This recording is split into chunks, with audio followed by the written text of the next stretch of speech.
Alright, it's time to rank the I Spit on Your Grave franchise. 5 movies total, not counting that unofficial sequel from like the 90s. That doesn't count. And so just the original, the direct sequel, then the remake, and the 2 sequels to the remake. And these movies are all very similar, so it's hard to rank them. It's like the same movie again and again. I rate them all about the same, except for one that I fucking hated, so it won't surprise you that it's at the bottom. But my number one probably will surprise you. I was not expecting my number one to be my number one. I was expecting that one to be second to last. But it surprised me on rewatch. I really liked it. So here's my ranking, and let's start at the bottom. My number 5 is the direct sequel by the original director, I Spit on Your Grave, Deja Vu. This movie is dog shit. It's the only movie that I contemplated giving up on and just saying, I'm not going to review it and skip it altogether because it was that bad. But thankfully, somebody had it on YouTube so I could watch it on 2 speed and get through it in half the time with no commercial breaks, like on Tubi. So that was the only way I was going to get through it. And because it's just horrible. Every scene is overextended, the dialogue is trash, the acting is terrible. It's a fucking garbage movie. I can't understand how anyone likes it, but to each their own. So, number 4 will be shockingly the original. Maybe it's shocking, I feel like, because it's the original, it's gonna piss some people off, but it's just okay to me. I prefer the other ones over it because they're better produced and they have a little bit more money and more gore and better kills, and that's what I look for. So the kills in this one are fine for the time, but it's just really low budget. Camille Keaton is great as the main protagonist.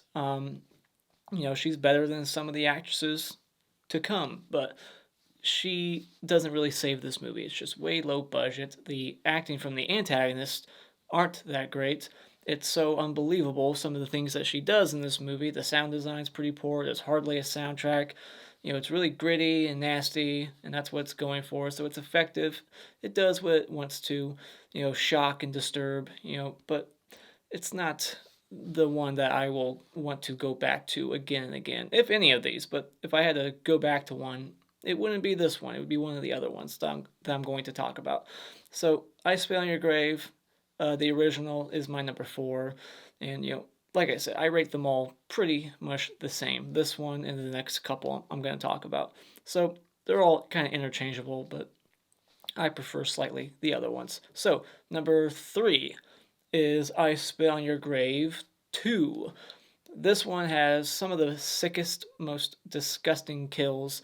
Very creative, very brutal, very hard to look at, especially when you're a guy. Just seeing this guy's balls get squeezed like that out of his scrotum and they just let it linger on screen. It's very disgusting, which is why I don't want to put it higher because I can't go back to this movie because of it. Like, it's just too hard to watch, especially the rape. They try so hard to outdo the other ones. Like, how can we push the envelope? How can we make this more disturbing? How can we, and it's just like, it's too much. Like, the cattle prod to the vagina and all that shit. Like, she's getting raped more than the other people in the franchise and in multiple countries. It's just too hard to get through. But the revenge is satisfying. It's very disgusting, like I said. This protagonist is the most attractive girl in the franchise, but she gets a little over the top with her performance, especially when she's getting revenge. She's okay in the beginning, but when she's getting revenge, she hams it up. She gets really crazy-eyed, and it's just kind of funny. Number 2 will go to the remake. I thought for sure this would be my number 1, but surprisingly, the other one surpassed it for me on rewatch. But this one, still like it about the same as the other ones before, 2 in the original. But, I like the kills in this one. They're not too disgusting, and they're just the right amount of creative and gory. And, you got some CGI here and there, especially with the crow kill, the CGI crows. I didn't really like that. I wasn't crazy about the cop angle, adding that in here just to change it up. But I appreciate that they do try to change it up some from the original. It's not like a shot for shot remake, but they are in the same setting, same character names and everything.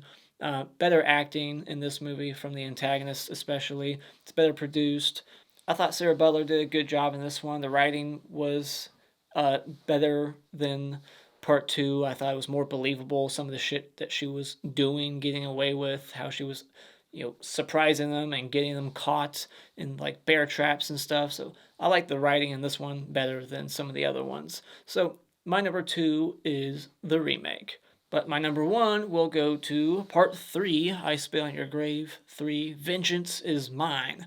I like that this one changes it up completely, where it's not the same formula of girl going to do something and then gets attacked and raped by a bunch of guys for like 20 minutes and then has to heal up and come up with a plan and then eventually pick them off one by one. It's not the same movie as the other ones. This one is more focused on the PTSD. We focus on a group therapy, for rape victims, and she. I like that we got the girl from the remake back, and we're seeing how she's been doing since that movie and how it's really affected her, and she's scarred, like she's never gonna change. She's having all these killing fantasies, and she's become kind of a murderer ever since. Like she's still killing, but she's killing rapists still. And I like this almost turns into like Rape Squad from 1974 just for a little bit, but then she's just solo doing her own thing, and you get two creative kills in this one. Nothing ultra disgusting or gory on screen like the other movies. I wish there was more kills in it instead of a bunch of fantasy kills, and I wish that the Marla character was in here more. But that's the thing about this movie, is that there's a lot of good characters in here that I liked, and also just some of the best performances in the franchise, in my opinion. So yeah, I really liked it. I was not expecting to like it as much as I did this time, but I did. So my number one is I Spit on Your Grave 3. So that's my ranking. Let me know what yours is in the comments below, and stay tuned for my next franchise, which will be the Final Destination franchise, chosen by my patron, Jeanette. So look forward to that. I'm looking forward to it. I love that franchise. So yeah, let me know what your thoughts are on this franchise, I Spit on Your Grave, in the comments below. And as always, if you like what you've seen here, you can hit this like button and become a subscriber today just by clicking on my cartoon face in about 5 seconds. And remember, it's all an opinion. You don't need to get butthurt about it.